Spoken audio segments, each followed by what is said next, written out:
Okay, I'm going to call to order the Murray City Planning Commission meeting for Thursday, April 4th, 2024. It is 6:31 p.m.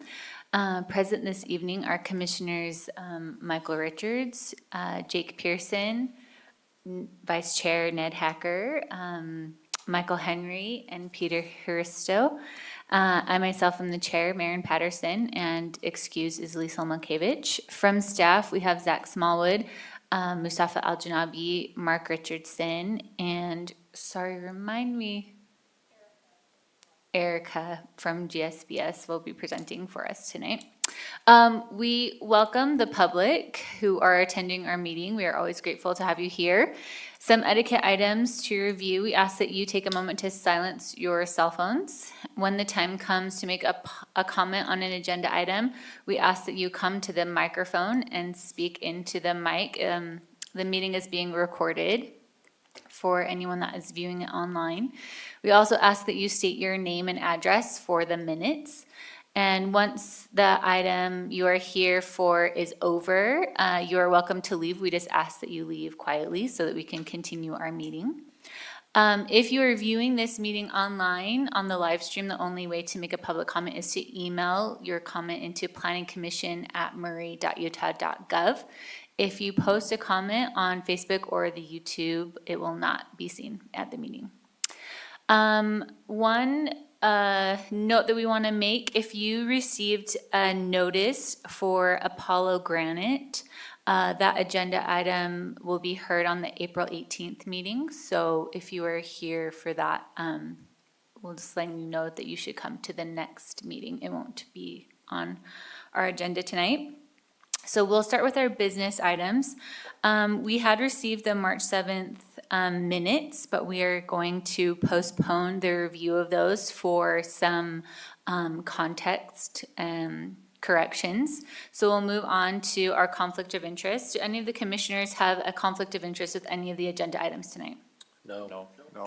Neither do I, so there are no conflicts of interest. Item number 3 is the approval of findings of facts. Have the commissioners had the opportunity to review the findings and facts and conclusions for KB Signs and Golden West Federal Credit Union? Yes. Were there any changes or corrections to those? No. I'll entertain a motion. Madam Chairman, I'd make motion that Planning Commission approve the findings of fact and conclusions for the KB Signs LLC and Golden West Federal Credit Union conditional use permits as written. Okay, I have a motion. Is there a second? I'll second. All in favor, say aye. Aye. Any opposed? All right, those are approved. We will move on to agenda item number 4, Remedy Tattoo Parlor, a conditional use permit. Is the applicant here tonight? Great, we'll have you come up in just 1 second. Thank you so much. First, we'll have a presentation by Mustafa Al-Janabi. Thank you. So as has been said, this is for Remedy Tattoo. It is located as 6578 South State Street. It is requesting for an expansion and a current business. So this is the location of it. It is highlighted in blue with a site plan size of 1621 square foot. It is located in the CD zone, which is the red zone over here, as is. I've taken these 3 pictures of the property, of the new property located at 6578 South. Those 3 are just showing the access on one side. There's another access on the southern side, parking lot, and the location of the store. This is where it is currently, as is.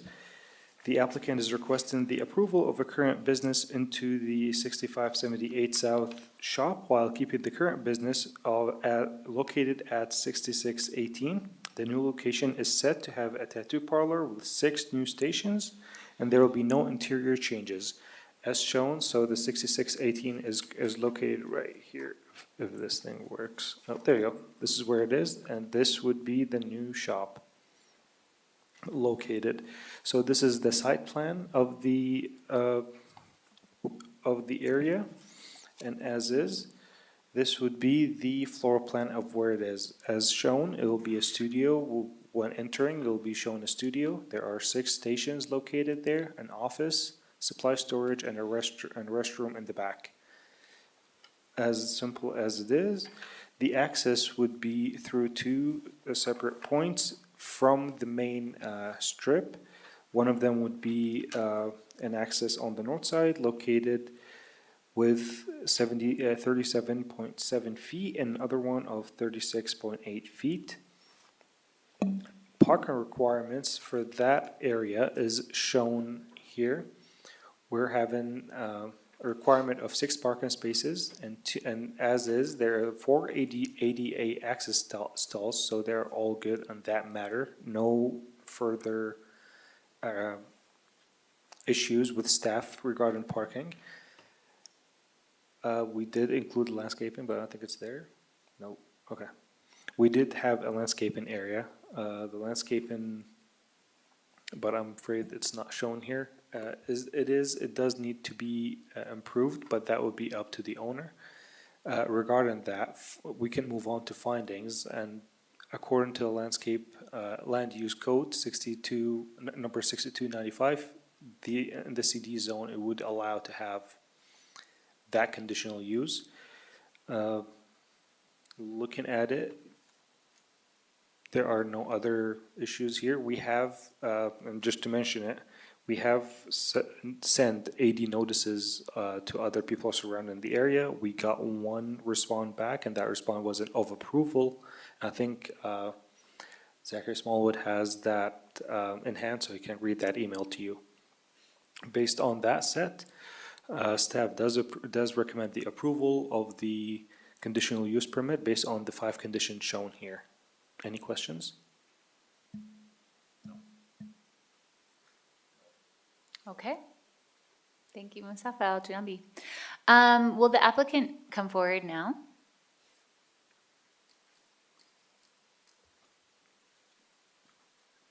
And will you state your name and address for the record? Good evening. Lonnie Tibbles, and our address is currently 6618 South State Street.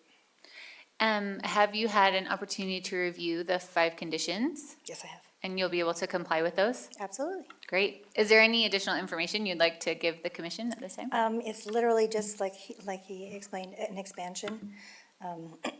That way we can bring in a few more guest artists that come through. We get hit up all the time, and sometimes I just don't have enough space to keep guest artists, and it'll give us some more room for supplies, and so I can actually have my own office instead of sitting up front of the desk. So it's just gonna give us a little bit more breathing room.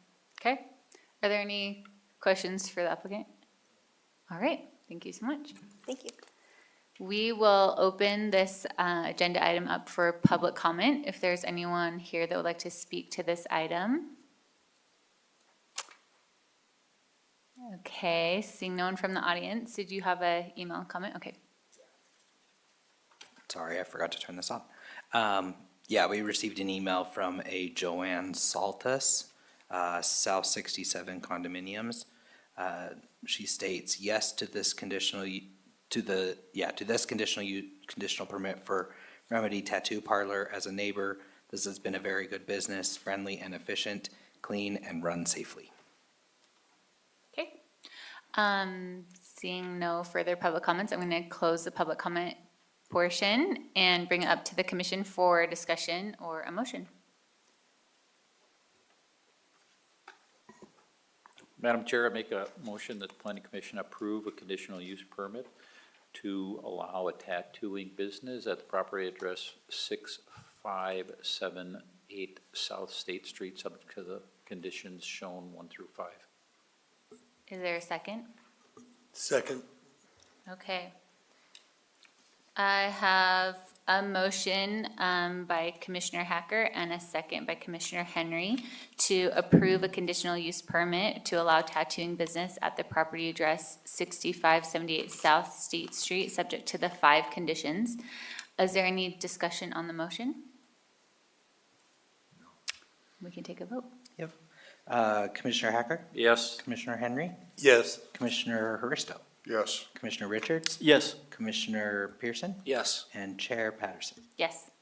Congratulations, your conditional use permit is approved, so good luck with your expansion. Okay, we will move on to our Murray North Station area plan. Okay, so I'm just gonna introduce Erica. Okay. I can never say her last name, so she's just Erica. I'll let her introduce herself here in a second. So just give you kind of a heads up, just real quick. This is a station area plan as mandated by House Bill 462. What you see in front of you is the properties this encompasses. So just keep that in mind as we go through the presentation. And then I'm going to switch this over real quick and give Erica her slides. So hold on one second.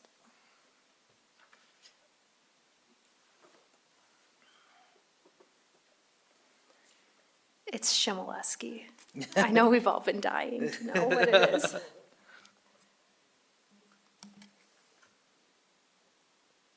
All right, so tonight I am just going to give you an overview of the document, discussion, and have a quick discussion of the Murray North Station area planning process and how we got to our preferred scenario, and then talk a little bit about our next steps and certification process. So as Zach mentioned, station area plans are required by state statute, and they need to include the station platform itself and look at 1/2 mile radius from the station platform. And the state gives us some boxes that we need to tick for the station area plan. And so we have to identify opportunities and constraints within the station area. We have to look at opportunities for new housing with an emphasis on affordable. We need to identify and describe a preferred vision shared by the community within and around the station area. And then we need to provide strategic recommendations that may be pursued by UTA and by the city. So as Zach mentioned, this is the station area. We're looking at it being bounded by I-15, looking at 4500 South, really bisecting the area. And this does touch both Mill Creek and Murray. On our management team, we had representatives from both Mill Creek City, Murray, WFRC, who is largely funding this, and UTA representatives. And I wanted to talk about this character area map a little bit because we ended up dividing up the station in 5 categories.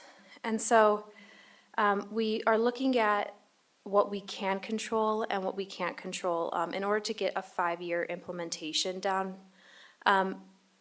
In planning, we'd like to go a little bit further than 5 years. 5 years is very short.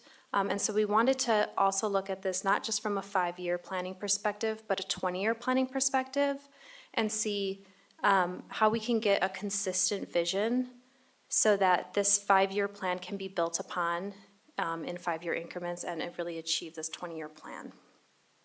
So we're really going to be focusing in on the yellow part because it has the most opportunity for us to take advantage of right now, according to market conditions, demographics, and available land. So quickly looking at the document, we have an executive summary, an introduction describing the area. We have existing conditions, and we have more existing conditions in the appendix. Then we get into the public engagement process. We talk about our area alternatives. Then we get into the vision and plan. And then the plan elements, which is really the meat and the potatoes of this. Then we get into some precedents, and then the implementation plan. So our we really have a 3-part process. And it's what you have, what you want or need, and how you get there. So we started this back in January, February of last year.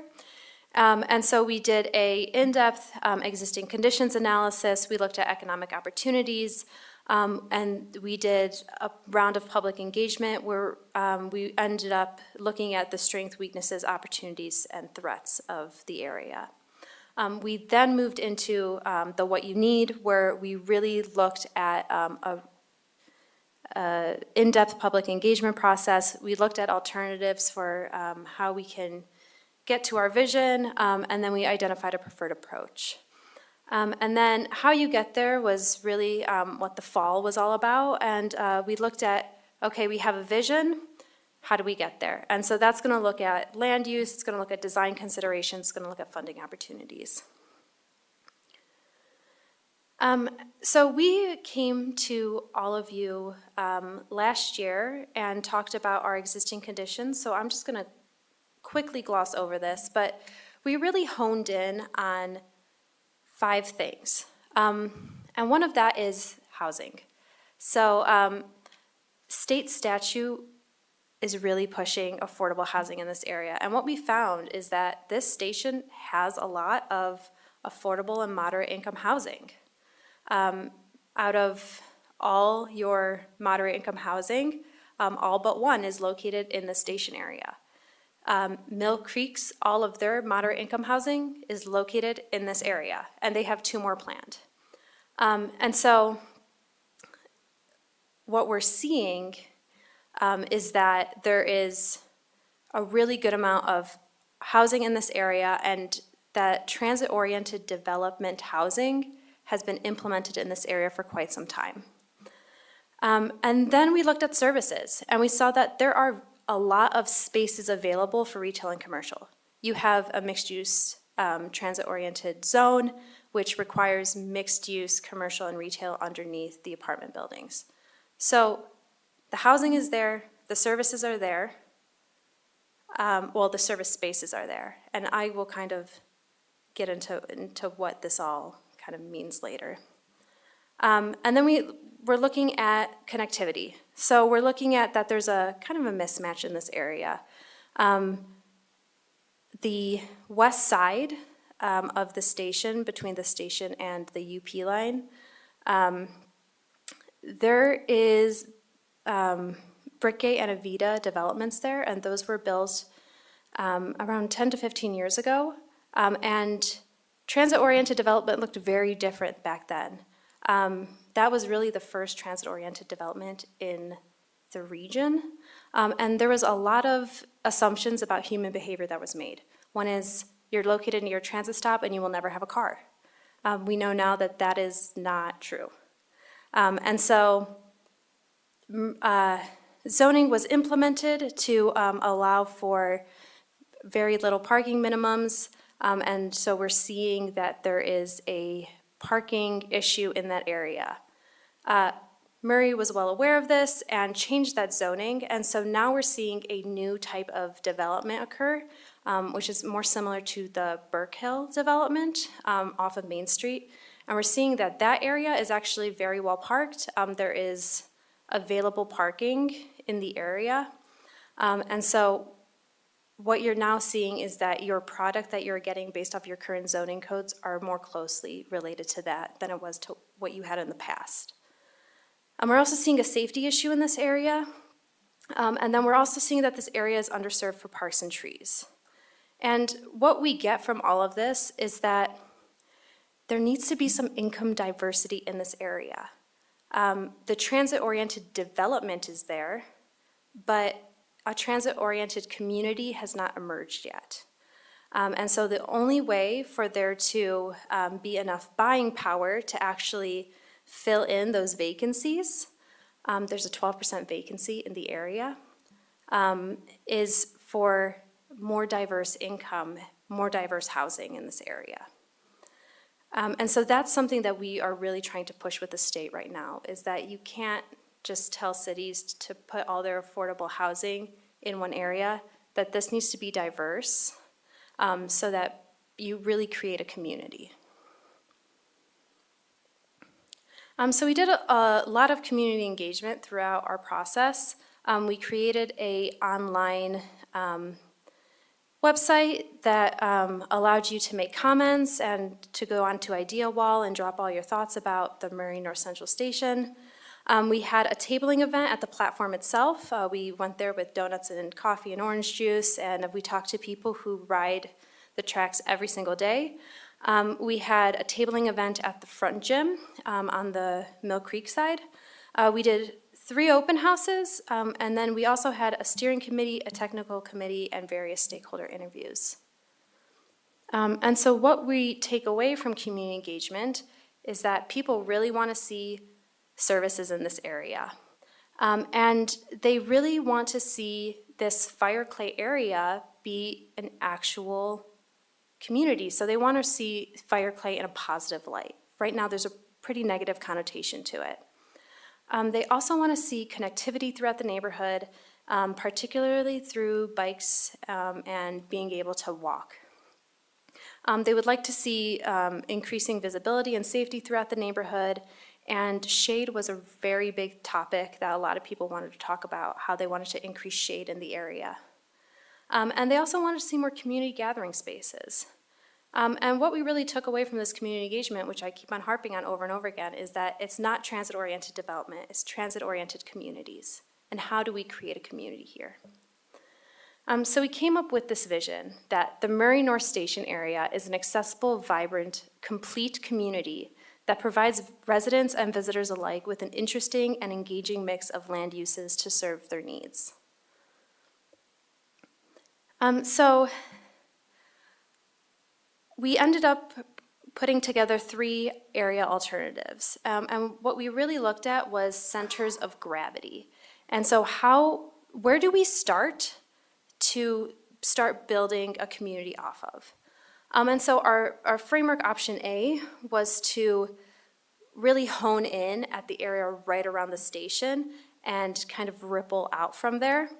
Framework option B was to really make Main Street this node of activity and to kind of have it ripple out from there. And then framework option C was to create a neighborhood and actually carve out the neighborhood boundaries and then really focus in on that area. And what we ended up getting was really a mixture of all 3. And so here is our kind of preferred scenario. So when we look at our character areas in that yellow, we're seeing that is our neighborhood boundary that we really want to focus on right now. We really want to establish this as the fire clay neighborhood. And you'll see that it goes not only just on the Murray boundaries, but it also goes into the Mill Creek boundaries. And then we also put together some massing of the government-owned parcels in the area, as well as the foam factory west of the tracks line. And so we created a framework that would let us to the vision. And so the plan framework is to focus on quality of life, safety, land use, connectivity, livability, and urban design. And the point of this framework is to think of these as buckets on what we want to build up to achieve the vision. So when we look at quality of life, we really want to see creating better public spaces and new destinations. And so we're looking at taking away the UTA parking lot that is on the east side of the tracks, and adding shared parking structures within development. And so part of that, and let me just kind of show you right here. So is there like a, no, okay. Oh, there we go, okay. So this right here is your UTA park and ride lot. And what we see is that it is pretty underparked currently.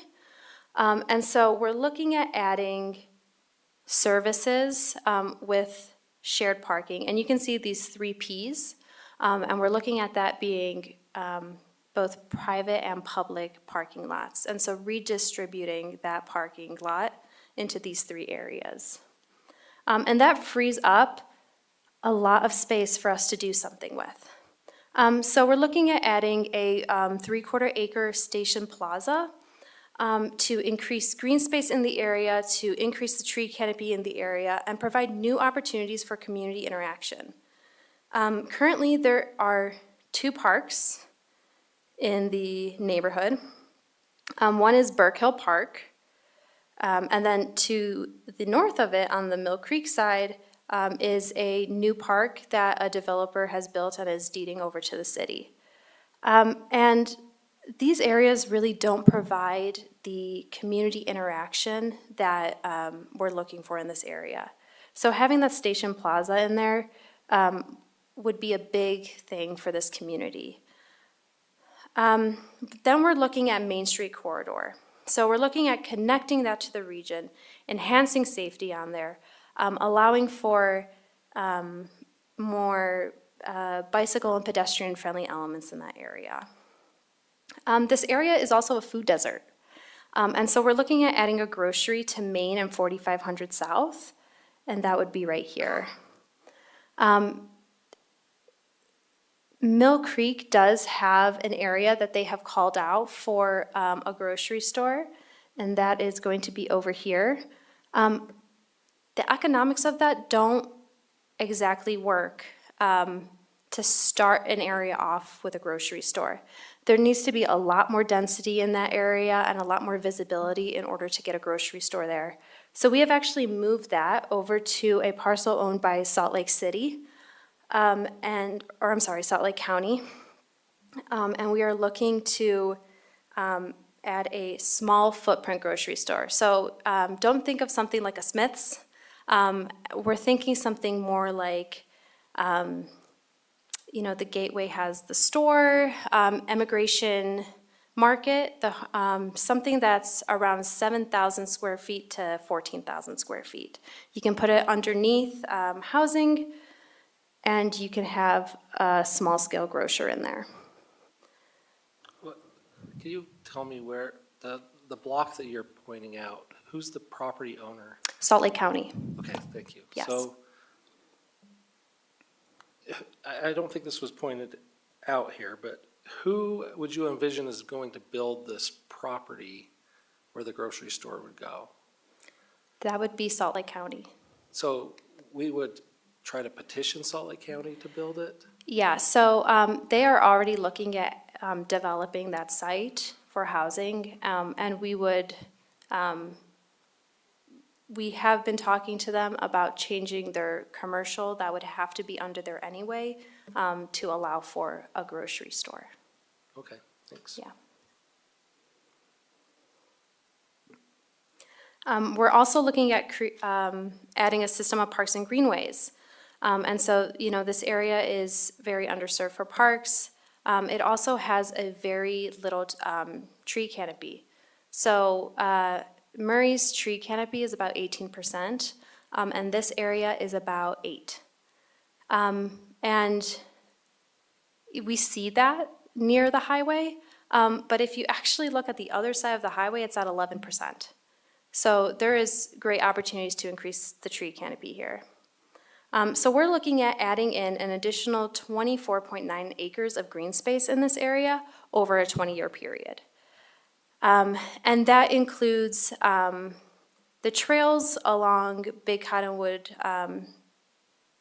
Creek, and then continuing that on to 4500 South.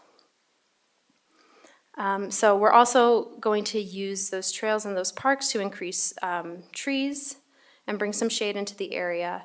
And then something that we're really going to be harping on is bringing in income diversity housing.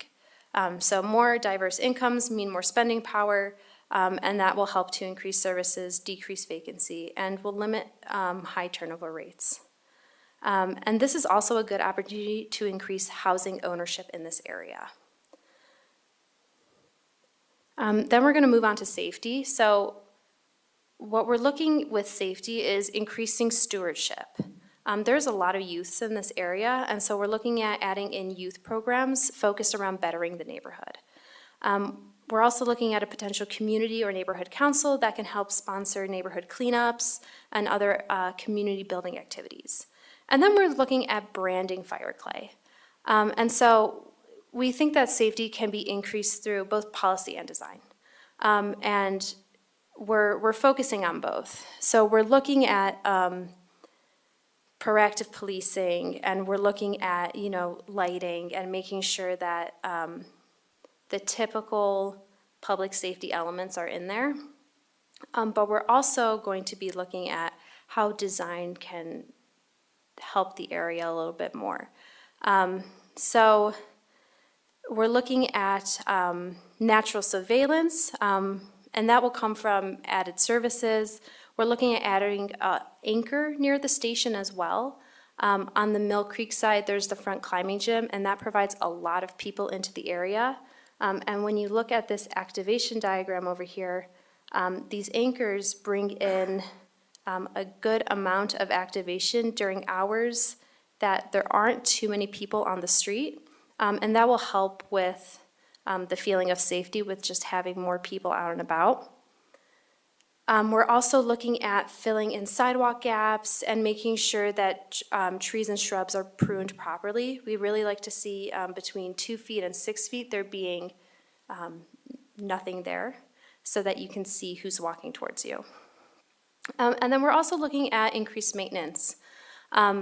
Right now, there's a lot of debris on the parking lot, and so reducing that parking lot and adding in more development and more program spaces will help with that maintenance, but we also want to make sure that maintenance crews are on top of what they need to be on top of. And then another element is parking, so we're looking at that shared parking in the core. So once again, we would reduce the parking lot that's over here and add 3 parking areas where the public could be able to park. Then we're looking at land use. So we're looking at sites that can be redeveloped or they are currently vacant. And so one of those sites is the UTA properties. Those are right here.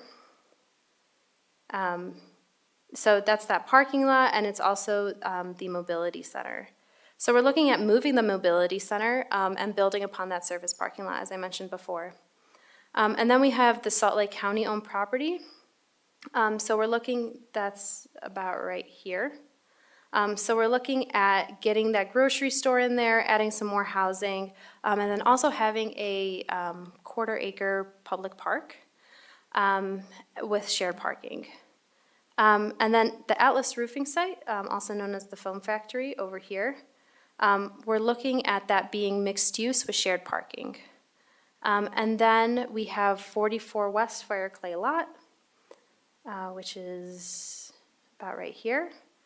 And we are looking for that to be a 0.14 acre park. And with all these parks and networks of green spaces, we're able to really create amenities for people to go and use. Right now, the only amenities that people have to use are the amenities within their buildings. And so there's really no way for people to come together and be a community and get to know their neighbors because there's no spaces for them to do that. So this system of parks and green spaces will not only allow for services to thrive a little bit more, but it will also have people want to move into the area, and it will also allow them to do things within that area that they currently do not have any opportunity to do right now. I know you mentioned that this is a 5-year plan maybe to build on, but some of those things seem much Yes. more long-term, right? Yes. Okay. Yeah, so we're definitely looking at this through a 20-year plan. The implementation plan that is in the back showcases the years that we're thinking that all of this would happen. So there's a lot of long-term. And, you know, we're also building all of this green space off of your projected population in 20 years. And so we see this coming in as your population starts growing, you start adding in a few more parks as, and so it doesn't all have to happen at the same time. Yeah, if I could just jump in as well. Some of it is kind of long-term, but I can tell you just, I can't go into specifics at the moment because it involves real estate, but the RDA is already actively working towards some of these. I wish I could tell you because I'm really excited. But that's part of what this does, right? It informs us and gives us ideas of, targeted ideas of where to go for things, from staff level all the way to the elected officials and everything in between. So we're already working on ways of implementing some of this. Yeah. Yeah. And we also wanted to focus, we wanted this to be a plan that was a neighborhood plan that we're not just implementing because of state statute. And so if state statute goes away in 5 years and there's no longer a need to update plans, we want to be sure that this plan looks into that future and really is able to create a neighborhood from it. So this potential development program over here kind of shows kind of quite well of what we're talking about. So we're looking at, in the next 5 years, we're seeing some additional residents in the area, and then, in 20 years, we see that number getting much higher, and then at build-out, we're seeing that number get even higher.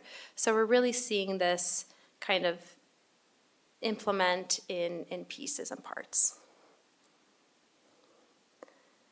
And then,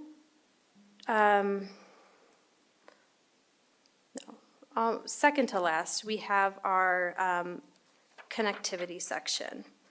And so with this section, we really wanted to focus on 3 things, and that was your north-south connections, your east-west connections, and then your connections within the station itself. Right now, Fireclay is a little bit like an island, and so we really wanted to focus on getting people through the station as well as being able to maneuver them around the station. And so that big Cottonwood Creek Trail and that trail moving south has a lot to do with it. We envision that trail going all the way south into this area over here, so that people in the Fireclay area can easily come down to City Hall and be around everything that this area has to offer. We're also looking at that big Cottonwood Creek connection being a larger connection that at one point could even take you down to the Jordan River Trail. And then this is a long-term connection, but we're looking at eventually kind of breaking through and getting over the Union Pacific rail line. And so we can begin to develop that area between the Union Pacific line and I-15, and would also allow for the area between the Union Pacific line and the track station to increase safety by having some more ways out. Right now, they have really like 2 pinch points, and opening up more ways to get in and out of there would help some safety concerns in the area. And then finally, we get into livability and urban design. And so what we really want to focus on is branding the station as the Fireclay neighborhood. So we want to add wayfinding. When we went to the front gym, we asked people, hey, did you get here via tracks? And people said, oh my gosh, that would be so amazing. But, there's no tracks nearby. We were like, it's a 5-minute walk. So you're seeing that with the absence of wayfinding, people have no idea that there's public transportation, people who would use public transportation. So they're driving their cars and they're adding to parking issues in the neighborhood. So we really want to make sure that we're adding wayfinding, that we're directing people where they need to be directed. And then we're also improving multimodal corridors. And so we want to make sure that we're adding small elements to Fireclay, Main Street, and Central Avenue, like outdoor seating areas, banners, wayfinding signage that would really help to increase that walkability experience that people have, and make them feel like they want to be outside and walking around a little bit more. So then we kind of get into your very last chapter, which is implementation. And that looks at grant sources, general funds, private developer funds, parked impact fees, UTA funds, that are all needed to achieve the plan. And so the implementation plan is broken up into 1 year, 2 year, 3 year, 4 year, 5 year, 5 to 10, and then 10 to 20 year goals. Once again, this is a general guideline, and it's to, the timeline is also flexible. And so we really want to make sure that it is well known that this plan is built to be flexible. There are changing market conditions.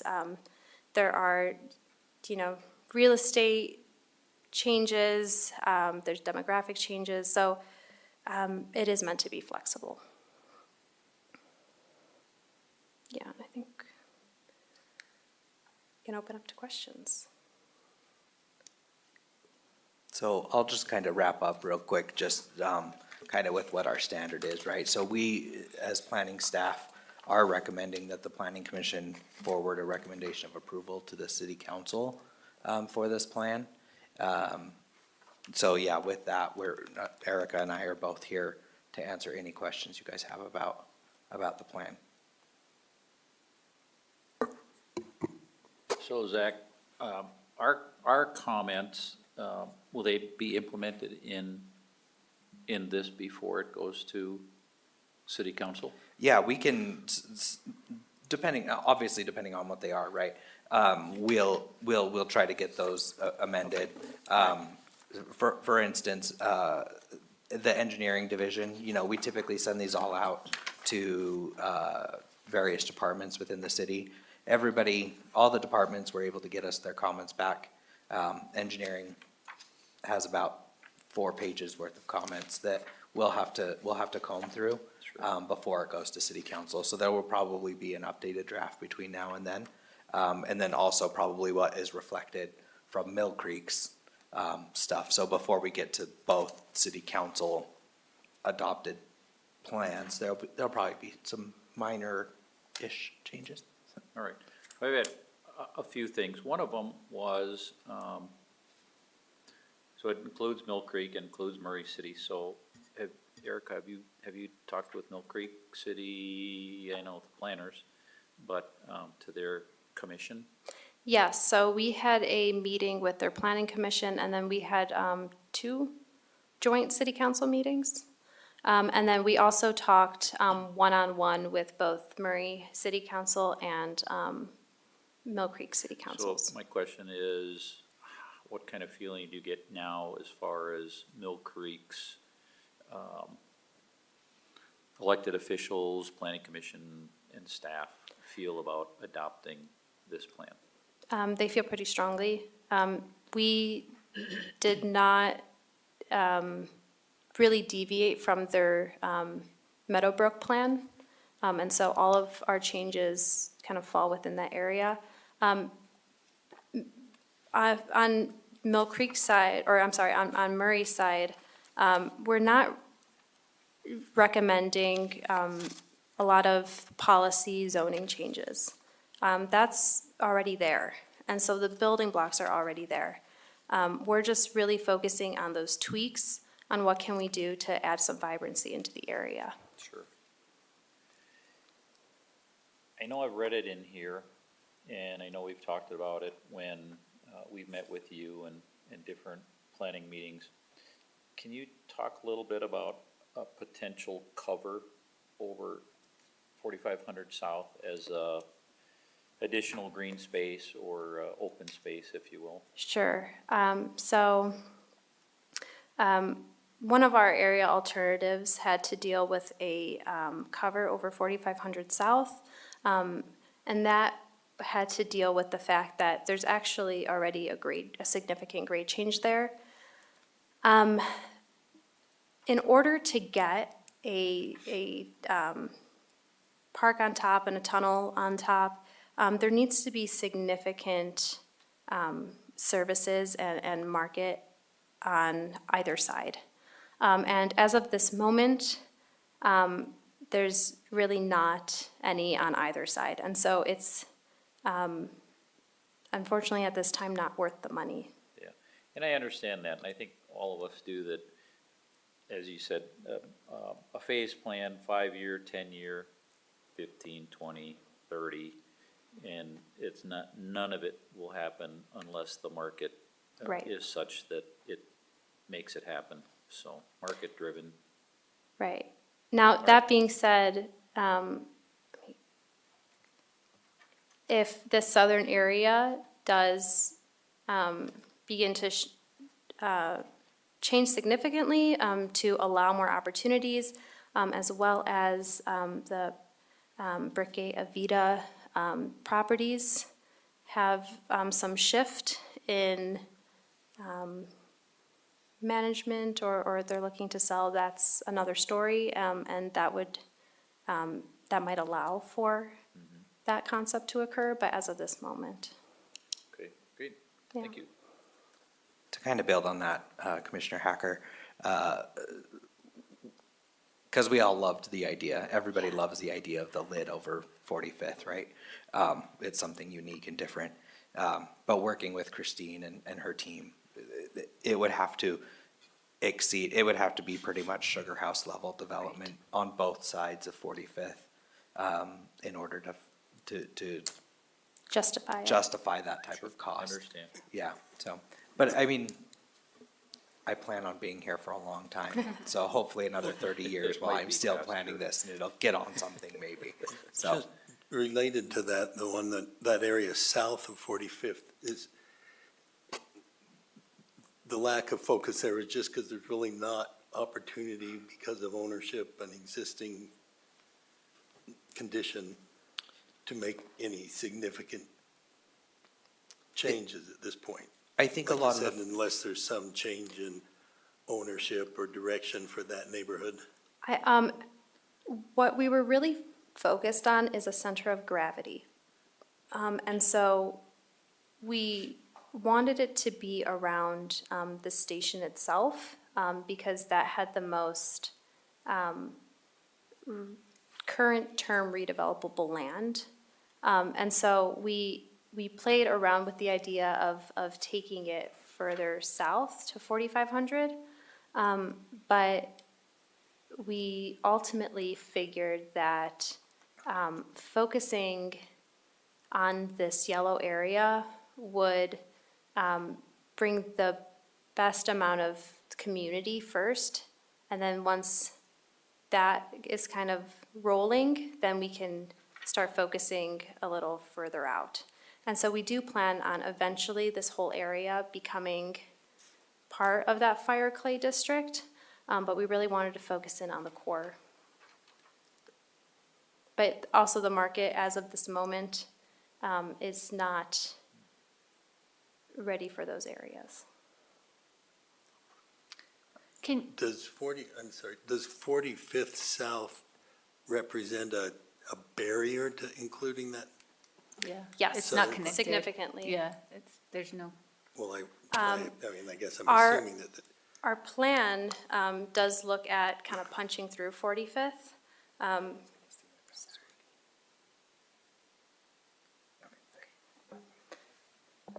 And let me bring up that connectivity kind of map that we have over here. I guess one final question for me. You mentioned early, and I think you addressed this a little bit, but the retail and commercial spaces remain, a lot of them remain vacant now. Yes. Could you maybe talk to why that is and if that why is relevant to the development of this community? Yeah, so we had a few developers on our steering committee meeting, and we asked them that question. And what we really found was that the purchasing power of the individuals living in the area is not, they don't have enough disposable income to sustain those services time and time again. And so you would have to bring in outward population into this area. There's also some safety concerns with some of the developers and business owners who don't want to take a chance right now. In the past year, we did see Firefly Coffee go in, and they seem to be doing pretty well. And so at this point, we're seeing high vacancies, which people don't really want to come into because their neighbors are vacant. And then just not enough disposable income to have that sustained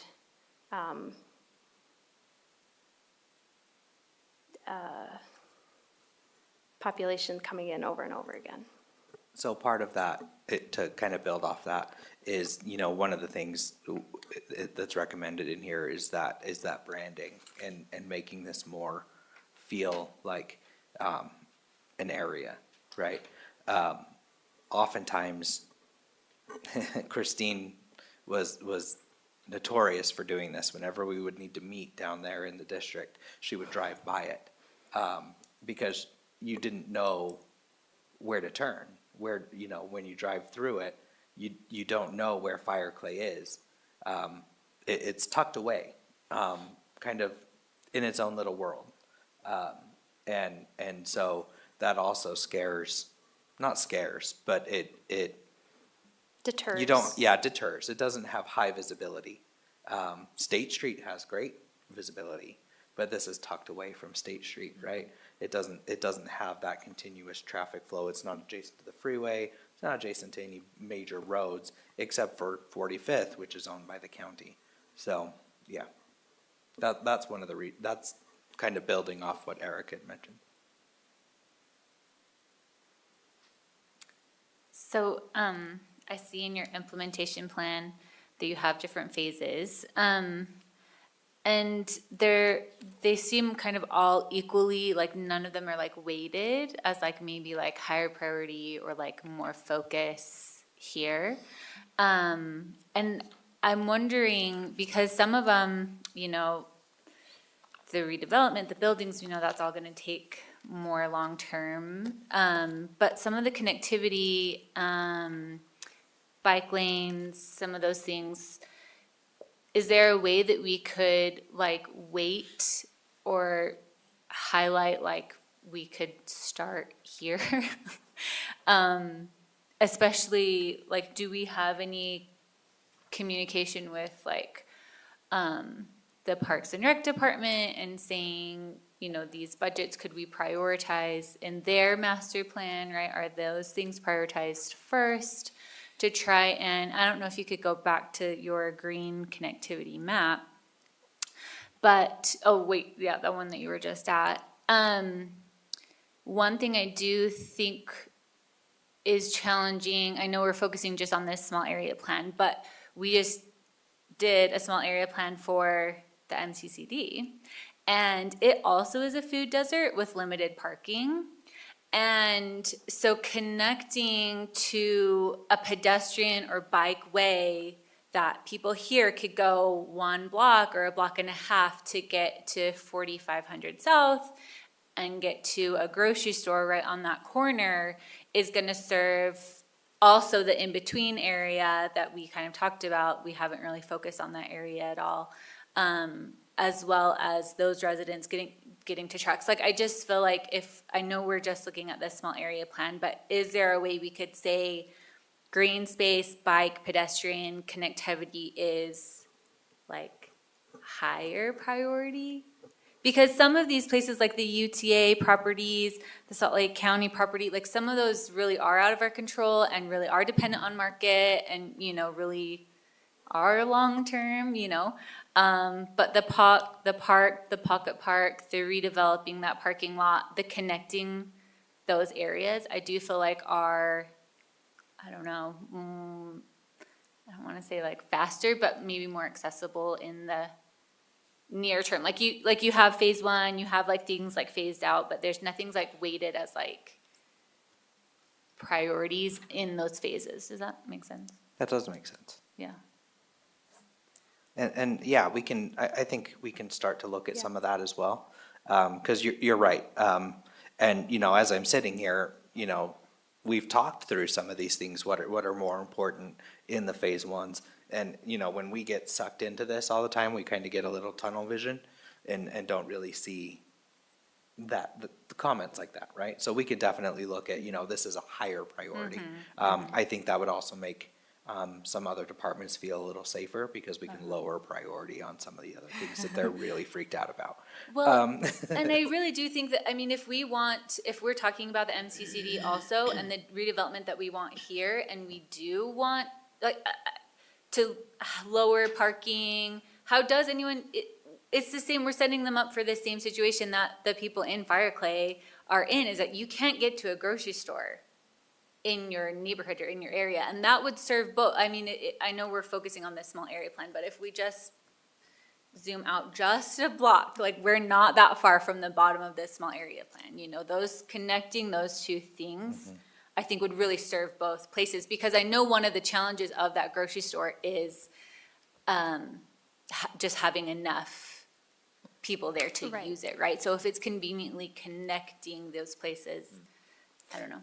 I So- think that is a high priority in my Yeah, mind. it is a high priority, and, I'll go back to, so I know that there is a want from both communities, right? The Fireclay community and the downtown community to have a grocery store.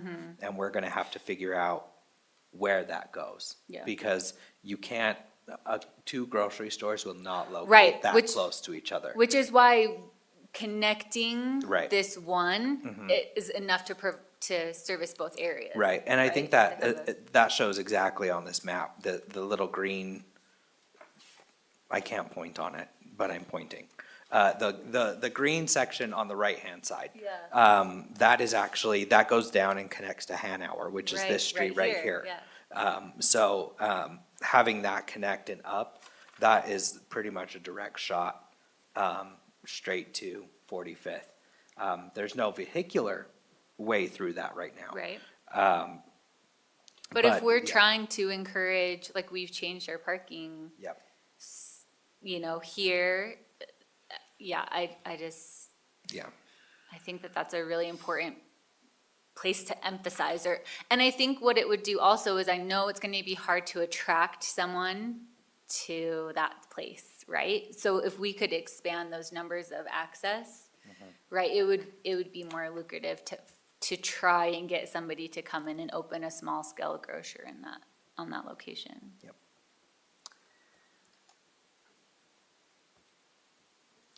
Can I ask a question? No, Okay. please. In regard to housing, it talks a lot about providing lower moderate income housing and how this plan can help facilitate that. Is that only for, I noticed the chart here was only referencing homes that were owned, owner occupied housing. And so, do we have the data on how much people are paying for rented properties? Because I'm assuming a majority of these are rented, right? Right here around Fireclay, a majority are. There are a section of condos and townhomes that are owned right off Gilbride and Fireclay. Sure. And then also towards the south end of the radius is what I like to call naturally occurring affordable housing. In the planning world, it's called NOAA. So, So those are, it's right here off Miller and Box Elder, Yeah. things like that, that those are naturally affordable. So if we were looking, I'm looking at page 14, if I look at this chart, which of these houses, I know this is based on data from 2017 to 2021, but which of these houses would be considered moderate or low income housing? The diversified housing is actually, so I think that's where probably a little bit of maybe a little bit of miscommunication. We think this area has done its share of affordable housing. When we say. I agree, I Yeah, agree. when I say, I think when we're talking about diverse, we're talking about market rate housing. We want to attract some market rate in here Yes. to provide some diversity. That those higher, those incomes that allow for more disposable income, so that we can attract that stuff. I firmly believe you cannot put, this is how I've been going, and Erica did a great job at explaining it. You cannot put all of your affordable housing in one spot next to a transit station and expect it to work. Okay, I New completely York agree. City, New York Yeah. City did that, right? It doesn't work. I completely agree. That was Yeah. actually the point I was getting to, so I'm Yeah. glad you said Yeah. that. So my question is, if we need to encourage building more market rate housing in this area, does zoning more of the land TOD accomplish that? Because I'm not sure it does. It can. Because there are luxury apartments, right? There's luxury apartments, there's condo development. For example, like the old City Hall site, that is all gonna be luxury condos. It's work that we have to do as part of staff. It's something, so just a little bit of historical background here. Zach had a mini heart attack in the middle of this planning process because that foam factory site went up for sale. And I was like, oh my gosh, we're in the middle of planning this, and this has a huge, it is the last large piece of private real estate in that area. Spoiler alert, it hasn't sold yet. They're asking a lot of money. I think it was like 17 million. 17 million for those 3 acres. But Elvon and I have been meeting with developers, around last fall or so, trying to market this property to let them know what the city's kind of hoping for and what this plan is starting to call for. So I think it's part of Elvon's job and part of my job to make sure that we go out and advocate for the right things. So it takes more work from the city than just throwing the zoning out and just letting it sit. Okay, I feel like, here's my concern. I feel like the general plan has been used often as a driver to push an agenda. Okay. And I just don't want this to turn into that. I mean, this should push what the plan is made for, but I feel like sometimes we, take one line from a plan and then use that to decide, hey, we need to zone everything TOD because in the plan it says we should zone everything TOD, even though it doesn't necessarily say that, right? Sure, and I mean, I'm gonna use your own words, but the plans are an agenda, right? They're the city's agenda, right? That's what we should be doing. But yes, taking a specific sentence or something out, yeah, you shouldn't do that. But this planning document is the agenda. Okay, I It should be understand Murray that, City's yes. agenda for this area. Okay, Yeah. so I guess I go back to my question is, should it say that we should go and, I'm gonna just read the wording. What page is it? Up, it's page 85. Okay, thank you. Update the future land use map and apply TOD zoning to additional areas within the half mile of the Murray North Station. I'm not against going and looking where TOD would make sense. Right, I'm just afraid that we're going to take this checklist item and go, okay, we need to go TOD as much as we can. right, and I don't think that would be the case. So what we would be doing, I believe in the plan specifically, it states where those TODs should be expanded, and I think that's eastward towards State Street, not southward. if I remember correctly. Do you remember, Erica, off the top of your head? I am going to bring up the zoning map right now and just check. I mean, I'm not sure, I don't want to No, have no, this and that's- long but that's a conversation good- about this. I'm No, I'm that's- just expressing a concern, and that's it. I don't have an issue with how it's written.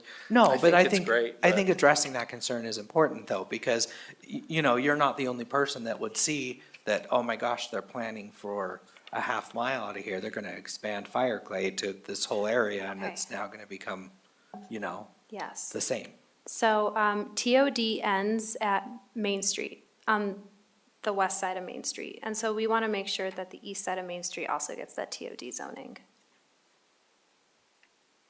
So like, for example, at some point in the future, probably not in any of our lifetimes, Paris RV will probably go away, right? Yeah. I don't know. I said not in our lifetimes. So, and what does that become, Right. right? Should that The become, future land use of it. you know, And Right, I you guess my wanted to- point is, if we make that TOD, how did we bring in market rate housing? Because I don't feel like it would Advocacy. happen. Yeah, I understand that, and I guess if you're here and advocating for that, that happens, but if it's not advocated in this plan, I'm not sure it's gonna happen. and that's why I think it is advocated in the plan, that we need that. I think it calls it out a little bit harder, Okay. that we need, that this has done, it's pulling its weight on affordability. Cause I know that's my goal, that was my goal going into this, is that we're pulling our weight on Yeah, this area I agree. for affordable housing. This needs more mixed income. And I know I'm speaking to the choir here, but this has done its fair share. And it's time for it to bring in a different user. Well, and correct me if I'm wrong, but I think Erica kind of said that what the state in the bill is requiring is that people look at how to add moderate and low-income housing around their transit stations, but we are in a unique situation. I think you kind of said that to the state, like, actually what we need in this small area plan is diversity of income housing. Because we've filled, maybe other cities haven't, but we've really kind of filled our moderate income housing around this Marine Earth area plan, right? So we're Yeah. looking at how, we need to advocate for how to diversify our housing to keep this area sustainable. Yeah, I guess I would feel better if the diversified housing, I think it was mentioned only one time that I remember, and there was lots of moderate and low income. Okay. And so I feel like it's just, it is here, I agree, it's in here. yeah. No, and I But think it- that's good. Maybe we need to, maybe we can call that out a little bit more. We'll look at it and finesse it a little bit. Especially because if it is just the city advocating for it, like Yeah. what happens when there's no one there to advocate anymore? Right, and I know that's also part, Can really you also difficult. misconstrue diversified housing, meaning, single-family townhouses, condos? Guess what? They're all the same price. Right, Yeah, yeah, exactly. yeah. Okay, I won't talk anymore. No, please But do keep you feel talking. like that addressed your? Yeah, no, like- absolutely. Yeah, Okay. Yeah, I appreciate it. I mean, I'm not sure I can ask this without sounding grossly politically incorrect, but is this area already beyond a critical mass with the low and moderate income housing to where you can make it the kind of community you envision? Oh, yeah. Communities change constantly. So I believe I apologize, I don't know the exact acreage, but the largest landowners that are left in this area, except for the foam factory, are public entities or semi-public entities, Salt Lake County, UTA. UTA is pretty much the largest one. And so they get to control when they sell. And say what you will about government, but once we put a plan in place, the government people will look at this and be like, oh, we see what the city wants. Let's try to work with that, right? So they will try to provide that where they can. So I think it is possible. But my question is, even if they do that, Mhm. do you still have enough of the elements necessary to make this a viable, sustainable community. Definitely. Oh, yeah. Yeah, there's just, I really think one, there's there's the perception, right? Well, no, Yeah, there's the perception of fire clay, so people are scared to go to fire clay. And real and perceived perceptions. And there's nothing for them to do to go to fire clay. So once you start to invest in those types of things, you'll see it turn around rather quickly. I mean, all you have to do is look at, some of you may still hold this opinion, but me as a resident of Midvale, if you were to say, oh, I'm gonna go to an event on Midvale Main Street, most people would be like, oh my God, why are you going there? You're gonna get murdered. But, you know, sorry. But they have changed Yeah, so agreed. dramatically over the past 5 years. But nothing has really substantially changed. They haven't changed, they've changed their outlook and management and the way they're dealing with it. And that can happen here. This RDA still has at least 10 years left in it where we can invest, where the city council or RDA board can invest a lot of money. Incentives, that's another one that can incentivize, and to go back to your question, Jake, we can provide, the RDA can provide tax increment incentives if somebody puts in market rate housing as opposed to affordable housing. There's plenty of opportunity, and there is ways of changing a neighborhood for the better. So I think it could happen, for sure. Which is kind And of, we're required by law to do this. yeah, I was gonna say, that's kind of the whole point of this plan, right? Is Yeah. how to bring it from where it is to where Yeah. we want it to be, right? It's not, Yeah. it's not a lost cause if we can implement these things. I have one other comment, and Erica, you heard this in our pre-meeting, but I want to make sure it got on the record. So, the commission, got from the staff earlier, a comment from Andy Holka, who was on the Murray City Design, Review Committee. So I'd like to emphasize that, and that is to include 4500 South Corridor, which is identified in the Wasatch Front Regional Council's Regional Transportation Plan, as well as the Utah's Unified Transportation Plan, and include that 45 South Corridor as a shared use pathway. It's included a little farther to the east, it's included farther to the west into Taylorsville, but I think showing it here in this plan would be advantageous for the city and this area.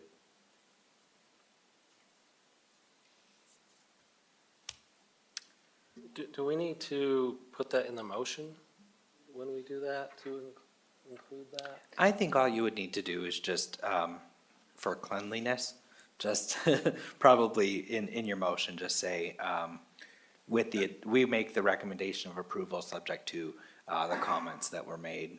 I have some language for that, Jake. Oh, do you? Okay, yeah, because I do want to include, there was some additional stuff in there that I know she took notes of, and I meant to take notes of. And Mill Creek's gonna have some potential adjustments as well, I think. Yeah, so I think however we say that, just, we'll make sure that all your Yeah. comments get addressed and updated as well. Any other questions for staff or Erica? Okay, should we open public? Yeah, comment? I didn't even realize Okay. we didn't even open All the right, public at comment this portion yet. time, we will open the public comment portion for this agenda item. Just to remind you, we need you to state your name and address for the record. We ask that you limit your comment to 3 minutes and that you state new information, that you don't rehash the same stated concerns. After the public comment portion of this meeting is closed, we will address all of your questions or concerns by the applicant or by staff. So is there anyone that would like to make a public comment on this? Please come to the podium.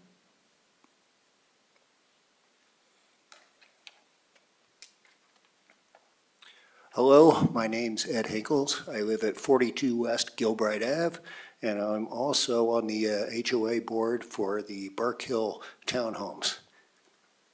A couple of things I wanted to communicate, one being, I believe, a clarification about the income diversity of the neighborhood.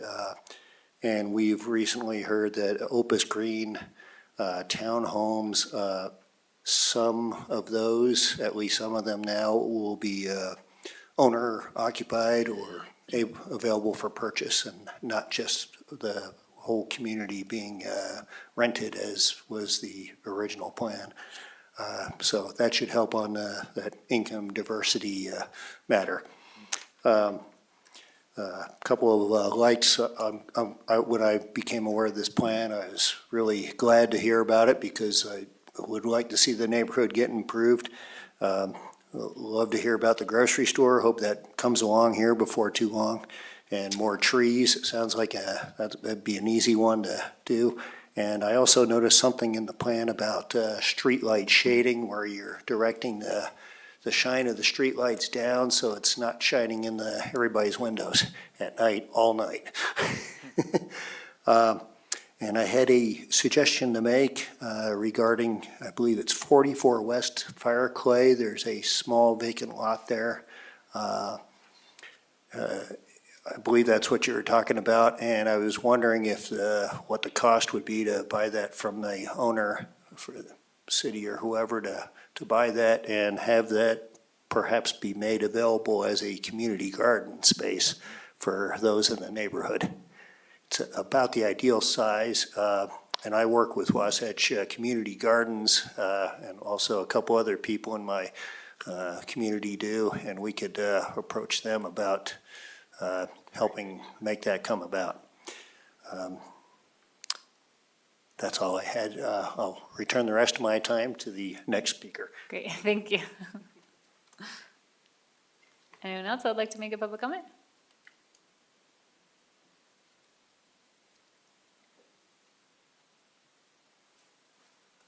My name is James Jensen, and I live on 247 East, 4600 South. My comments are, when do we stop bringing all of the high-rise communities and all of the traffic into Murray City when we don't take care of any of the traffic concerns before you put in a project like this? Every apartment, 5-6-story apartment building that has been put in, you brought in thousands of cars, and you don't ever adjust or address the parking issues.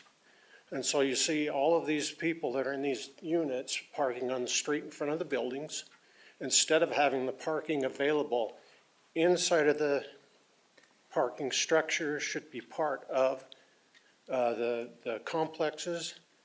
And you know that everybody that lives in an apartment or whatever has at least 2 cars, and it's never adequate parking for that. Thank you. Thank you.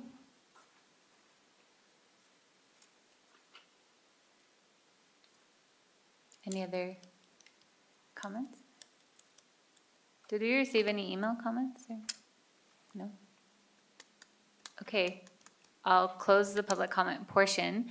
And then could we just address maybe some of those comments? Yeah,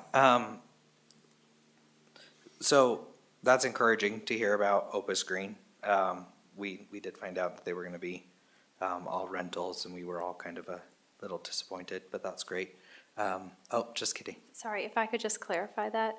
So all that's being built right now is going to be rental. The next phase will have for ownership opportunities. Cool, well, that's good. That is Yeah, cute. that's still good. Positive. But regarding, and the 44 West Fire Clay lot, I wish I had more to share at this time. If you wouldn't mind coming to see me after the meeting, I would like to at least give you my card and stuff so that we can stay in communication. So do you know who owns that property or you? Yes. Oh, okay. Yeah. Got Yeah, so, we have been chatting with the owner of the property as the RDA. Or potentially using, parks impact fees that were recently approved, to potentially purchase that, for the exact purpose, that he was stating. So, that was really encouraging to hear. It's like I planted him there, but I didn't, I promise. So, yeah, and then, addressing the second comment, you know, the state has mandated that we plan for housing around our transit stations as they continue to, the state feels they've invested a significant amount of money on this, on these rail lines, and that they haven't seen most cities, utilize them to their greatest benefit. To encourage, it went away again, I'm sorry. To encourage that type of development, so they have now mandated it to this, down to the cities to plan for it. So you will see these plans come forward. Erica's working on dozens of them, throughout, up and down, the valley, that are being mandated to go through the same process. Again, so I understand the traffic issues. Again, it kind of, it goes to what Erica had mentioned about the initial, how TODs were originally developed, or how they were thought of, right? And, where people just won't use a car. And we've come to the realization that that's just not it right now. Also, you have a lack of services in that area that increase the need for a vehicle. Because to get to your everyday uses, like your groceries or, you know, even going to a salon or getting your hair cut, you can't do in Fireclay right now. And so this plan is hopefully going to address some of those things and gives us direction on how to move that forward, so that once those neighborhood services start to infill in here, as odd as it sounds, that traffic will, I can't say it will reduce significantly, but it will come down, and it will at least level out a little bit more as well. Yeah. Yeah, I will just kind of add to that and say, part of our plan is to increase grid connection, so people don't have to be kind of circulating around in circles. And we also did a pretty extensive parking analysis. It is in the plan, but it's more extensively in your appendix. I want to kind of talk about one thing that we found was, so paid parking garages are a big thing in these developments. And we see that when parking garages are free or built into your rent, garages are primarily between 85 and 94% full. When they are at cost, they are at 46%.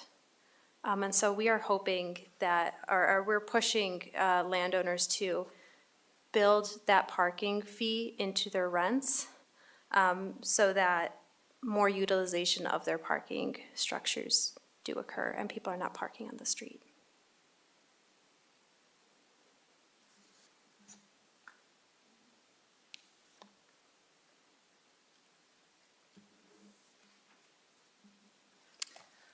Was that your secret passcode?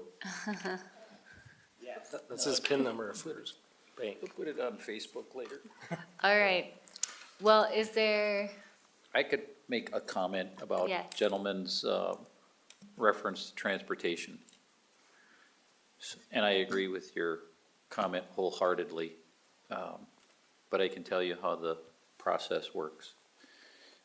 As far as building a high-rise first versus building a road capable of holding the traffic for all of the people in those buildings. And that is, some facilities get built first. There's one out on the west side, Mountain View Corridor. And it's only built as a partial freeway. Why? Because there's really no traffic out there yet. In the city, it's a little more difficult to, we've identified a lot here in Fire Clay. However, there's potential that it didn't get built, in which case, do you build a 4-lane road like State Street or a bigger facility before it gets built? And then you have the potential of it not being built. So the process is that the facilities are allowed to be built first. And like Fire Clay, it had a transportation study done for it. And different transportation recommendations came out of that study before Fire Clay was even built, including other facilities in this same area, right across the street on 300 West and on Commerce on the other side of the freeway. Transportation studies were done, and improvements to different facilities were recommended for those facilities. So I don't know if that completely answers your question, but it's. Did any of them work though? Say again? Did any of those work? Well, I don't know that any of them have been built yet. I know there's plans on 300 West, or on 500 West, on 48 South, on Murray Parkway Boulevard that connects 500 West and 700 West. Well, it's process and it's painful for us as citizens and for the city transportation people, planners, and for UDOT transportation planners. So. Any further discussion, or is there a motion? I'll maybe try to muddle through a motion.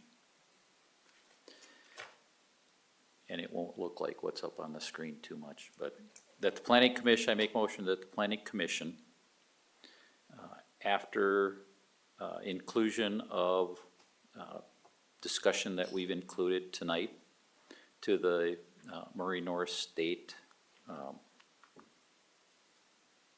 Murray North, come on, strategic area plan are added, be forwarded for recommendation of approval to the city council for the proposed amendment to the general plan, adopting the MCCD strategic area plan as reviewed in the staff report. Can I actually have you amend that to the To the Murray North Station Area You said- Plan? I think That was before wrong that. on my thing. Yes, Yeah, sorry. correct. To the, yeah, Murray North. yes, to the amended to the general plan adopted, adopting the Murray North Station area plan as prepared by staff and consultants. Okay. Which means include the things we've talked about this evening as recommendations to this plan, in the plan before it gets forwarded to the city council. Okay, I have a motion. Is there a second? I'll second, but I'm not going to restate it. Okay. I have a motion by Commissioner Hacker and a second by Commissioner Richards to, before sending this information on to the city council, that they include all of the changes that we've discussed this evening to forward a recommendation of approval to the city council for the proposed amendment to the general plan adopting the Murray North Station Area Plan as prepared by staff and the consultants. Is that your motion? Yes. Yes. Ma'am. Okay, is there discussion on the motion? Okay, Commissioner Hacker, Yes. Commissioner Richards, Yes. Commissioner Pearson, Yes. Commissioner Hursto, Yes. Commissioner Henry, Yes. and Chair Patterson. Yes. Okay, so some tweaking, I guess, to do before it goes on to city council. Definitely. Great. Is there any other additional business? I will not be at the next planning commission meeting. I will be in Minneapolis, for the National Planning Conference. And no Susan. And no Susan. Okay. So Phil and Mustafa will probably be, I believe. And I won't be on the April 18th. 18th? Yeah, I Okay. won't be here, so. neither will you I. be here? Oh, goodness. Okay, so we don't have, I okay. won't be here. So no Marin and no Pete. Okay. Make sure we have a So we quorum, will I make sure guess. we have a quorum, because we Yeah. need to send out notices tomorrow. Okay. Any of the rest of you have any potential conflict? Oh, I have an announcement, two, maybe. Okay. One is that, You have a conflict or you have? the Utah Land Use Institute is having a little workshop on April 8th, which is this coming Monday, 7 till 9 PM. And it's directed toward planning commissions and particularly being able to run, how to run a planning commission meeting and that sort of thing. I think Susan sent us all invitations to that. I signed up for it. I know the two people giving the presentation, they're great planners, they're long life planners. Should be a great workshop. And the other item is that Susan is retiring between now and our next meeting. Yes. And she said she might be at our next meeting, so. Yeah, she did say, so her official last day is the 15th, but she is writing the staff report for, for one of the agenda items. I don't think we can legally allow her to present the item, because her official last day. I haven't gotten that cleared yet, so, but we're gonna find out. That's why I think Phil will be presenting the item, but she did say either way, she's going to be in attendance, so that she can, Okay, so I know that they're doing something tomorrow for her, but is there, tomorrow? No, 15th. It'll be the 15th. oh, did I look at the invite? wrong? Yeah, you probably saw a 5 and thought. Got it, the got it. 5th. But it's the 15th. Okay, because normally we do like a little something before somebody leaves, like for the planning commission. somebody Yeah, leaves. I asked her if she was gonna come tonight, and she said she wasn't planning on it, so I But wasn't maybe gonna at be the like. next meeting. And then last minute, I found out about this on Tuesday. Okay. So, but yeah, I'll talk to Phil. Okay. Did you guys all get the invite for the Yeah. 15th? Okay, well, if not, I'll get you guys an invite as well if you can attend. Just a little thing, it'll be upstairs in a conference room that's right there. But otherwise, I'll mention to Phil about possibly doing something. Okay, Cause yeah, I apologize, I won't be here. all right. Any other discussions? All right, is there a motion to adjourn? I'll make a motion to adjourn at 8:04. Second? Second. Meeting adjourned. Stay.